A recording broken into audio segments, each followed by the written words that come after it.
Okay, so I'm going live today to talk about self-doubt. And if you are too hard on yourself in general, you're not alone. Everyone is too hard on themselves. Everyone has everyone has some form of self-doubt. Whether we admit it or not, even the most confident people do.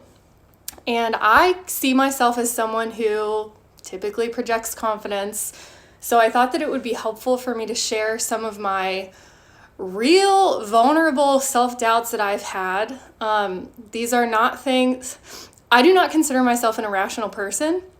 So like sharing this with you, honestly, I was a little nervous about this. Hey, Liz. I was a little nervous about this because I was worried if I told you guys like my honest, true feelings that I have sometimes, that you may judge me, or two, you may just see me as less of a leader, or just think less of me in general. But I'm gonna do it because I think it's important, because every time I hear someone else being vulnerable, I feel more comfortable in my own skin. So yeah, let's get into it. And I would say too, like, getting a call here, turning my phone off. Okay, so I'm not someone who has high anxiety levels either. So and I still have all of these thoughts. So I'm just gonna get into it. Number one, my book is going to fail. This is one that I've had many times, especially recently, especially as it gets closer to the time that I want to publish it. I just have heard this constantly in my head. But I've just been asking myself, like, okay, what is success? Is it 100 sales of my book? Is it 1,000 sales of my book? Is it 1,000,000 sales? Do I have to hit a bestseller list for me to feel accomplished with this book? And what is failure with this endeavor? Is this me posting the book and getting backlash and people not liking it? Is it not selling enough? Like, what is it? And then I really thought about it and I was like, you know what? For me personally, not putting this book out there is the only failure that should matter, right? Me having a book inside of me and having this dream of being a published author and then not going after that because I'm afraid is the biggest failure of them all. So, and I've just been kind of telling myself, like, of course I want my book to be successful, right? Of course I would love for it to hit a bestseller list. And if it doesn't happen this time, I'm just going to keep writing more books. But there's a chance it could happen, right? And of course, I need to believe in myself first, especially getting through this last round of editing, the cover design, getting the marketing up and ready. I need to believe in it more than anyone so that other people can believe in it and I can be hyped up for this journey. So next, I'm failing as a leader. This is something, I'm sorry if you can hear my dogs barking in the background. So this is something I've told myself on many occasions, and I'll just share one story that happened. So we were working with a client, and one of my employees got an email that was borderline harassment. Definitely bullying. And she said to my employee in this email things that she was unhappy with her website, but also getting into like personal attacks. You're incompetent, just really, really ripping on her. And I saw the email. Of course, I felt horrible for my team member, but of course, I also went into business owner mode. So I was like, let's just try to fix this situation. So in my response, I'd said, she is competent at what she does and she's working really hard for you. All right, so now I need to get XYZ from you. And I just went into business mode, and that's really all I said to it. And I feel like in looking back, the tone of it was so not appropriate, and the things that were said were so not appropriate, that it really was an opportunity that I could have stepped up and been like, no, this is not okay. Like, this is not how, you're not allowed to treat my employees this way. Maybe I wouldn't have said it exactly like that. But you know what I mean? It was a time that I could have really stepped up as a leader and shown how to not take crap from other people. But I didn't. And I was really beating myself up for the next couple of days after this, just thinking like, oh, did I make a mistake? Like, I didn't stand up for my team. Like, I felt so bad about it. And you know what? At the end of the day, like, talking to people who love me and just like starting to feel better about it, I was like, at least I care. At least I care enough to lose sleep over something like this. And then after going through that experience, it was just something that taught me that, you know what? No, I'm not a failure as a leader just because I have one mistake. I am human. And every time I feel like just saying these things out loud is really honestly helping me a lot, because every time I think these things, these are lies, right? This is not real. So it helps to kind of just get it out and say it out loud. This is a big one that I haven't really talked about with anyone, and I'm almost like embarrassed to say it, but I'm gonna say it because I'm sure I'm not the only one who has felt this way. My friends don't like me anymore. That's been a hard one. So for me personally, I made a lot of life changes. I stopped drinking as much. When I am in my negative state of mind, I can 100% convince myself that my friends don't like me anymore. And I'll be telling myself I've changed, like I'm just not fun anymore now that I don't drink nearly as much. They're just putting up with me to be nice. That's literally what I've convinced myself. And I would like to say that, especially if any of my friends are watching this, I know you all love me. I know in my heart that you guys love me. But for whatever reason, when I'm in my negative state of mind, I can solidly convince myself that my friends don't like me. And isn't that horrible? And really the funny thing about that is it's like a self-fulfilling prophecy, because I'm worried about not being fun. But in my mind, I'm convinced, oh, my friends don't like me and they don't think I'm fun anymore. So then I go out, and if I'm in that state of mind, I'm in a bad mood, right? I'm pretty grumpy, feeling pretty sorry for myself. Like, that's just how I'm feeling. So I'm standoffish. I'm sure I'm not a blast to be around, right? So really, I was just kind of realizing it, like, you know what? I'm fun when I want to be fun. I'm fun regardless of whether or not I drink. My friends love me. I do know this. And if I'm convinced that other people don't like me, that's when I'm not fun, and that's when I'm not fun to be around. So I wouldn't like me either in that situation. And I remember seeing this quote, and I just wanted to talk about this briefly. Confidence is not, everyone will like me. Confidence is, I'll be okay if they don't like me, right? But also, as an extend to that, I'll be okay if they don't like me, but I'm gonna go ahead and give everyone in my life the benefit of the doubt that they like me. And I'm not just doing that for them, I'm doing it for myself, because I become my best, most happiest self when I assume that the people around me want to be in my presence and enjoy my presence and like me. That is what lights my fire. That's what gets me talking like this and excited, instead of just kind of reserved and standing back and not enjoying myself. So really giving other people the benefit of the doubt, I have figured is like truly my key to happiness in life. One of the few keys. So that is something I'm practicing on a regular basis and telling myself, when I get in this state of mind, when I convince myself that people don't like me, that's almost like, I'm like, no, we don't have time for this. We're not doing this again. Stop. And that's when you need some sort of self-care. Being around someone, go talk to your best friend, talk to your husband, I call my mom, take a nap if it's on the weekend, and just like go for a run. That's what I should be doing more often. I don't do that as much, but get yourself in a different state of mind, and then you'll be like, what was I thinking? No. So here's another one that I'm embarrassed to admit, but I'm going to tell you guys.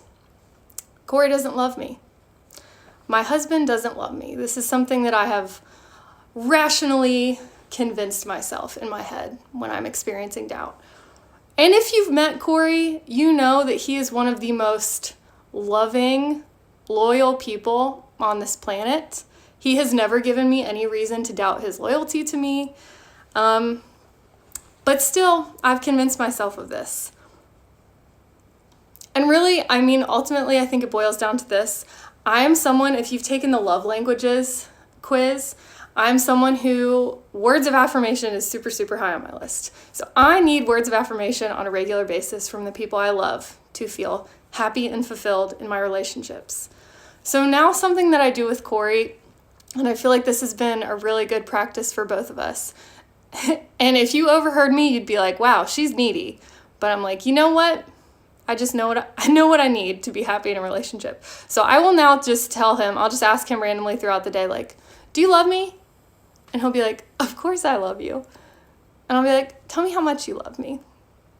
And then, of course, he'll humor me and tell me how much. Even more so now that I used to do this in the beginning of our relationship, and he'd be like, why don't you think I love you? Like, what did I do wrong? Like, it would almost cause a fight for us sometimes.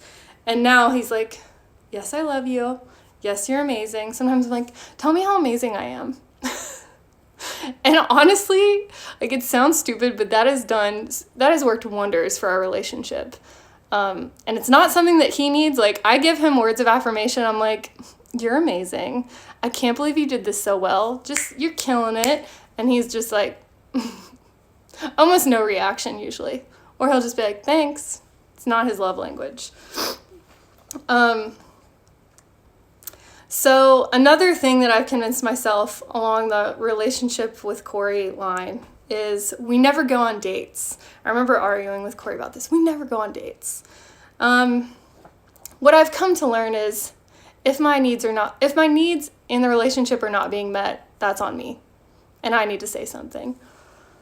And I feel like that really, that came from watching movies and, seeing what a romantic marriage is supposed to be, right? It's supposed to be like flowers and being surprised and taken out to a nice dinner all the time, right?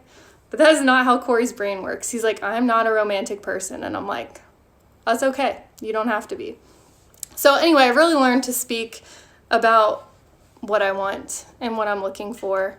And of course, in our relationship, I've just learned in general, if I'm searching for his flaws, I'm going to find more flaws. If I'm searching for things to appreciate about him, I'm going to find more things to appreciate. So I kept a gratitude journal, and I need to start this up again. I did it for a couple months, where I just wrote one thing every morning that I'm grateful for or that I appreciate or just love about Corey. And like sometimes it was something that he'd helped me with. Sometimes it was something nice he did for me. Other times it was just like, I love his hair. I love his really, really weirdly large toes. Like, whatever it is. Or I'd even like journal a little bit about like what we did and like how it was special to me over the last couple days. The last one that I'll share with you guys is I could have done more today. Sammy, I'm glad you found that funny. So I could have done more today. This is one that I've told myself for years, and I finally feel like I'm pretty much over this, but me being a workaholic, and also owning a business, but also this does not just apply to business owners. I feel like generally in our lives, I don't know about you, but I have a very, very long to-do list of things that I need to do, and I will probably never get to the bottom of it because I'm always adding new things. There are always new things popping up, always new ideas that I want to implement. There is always something that I could be working on, right? So I remember just working my ass off and then going to bed at the end of the night. I would be working overtime, working extra hours, and I would lay down at night and I would be panicking about all the things that I did not get done on my to-do list. I would feel like a failure. But then I realized I cannot keep beating myself up about this, not only because I was starting to develop high blood pressure, like seriously, I was about to have to go on medicine, but also because it was not even productive for me to be in that state of mind too long. I noticed that if I go to bed and I think about all the things that I'm proud of that I accomplished that day, even if they're small, even if they're seemingly insignificant, I just kind of go through the list and I'm like, wow, I knocked that off, I knocked that off, I knocked that off. And that makes me feel good. So it's almost like, the more, and sorry, I took notes if you guys can't tell. I didn't want to forget what I was going to talk about. But the more accomplished I feel, the more productive I am. So the more I'm like proud of myself, feeling good at the end of the day, the more motivated I am to jump out of bed and get to work the next day. But also, I don't have to be constantly productive. I'm a human being, not a human doing, and you are too. But at the end of the day, so these are some of the things that I've told myself. Your book is going to fail, Chelsea. You're failing as a leader. Your friends don't like you. Corey doesn't love you. You could have done more today.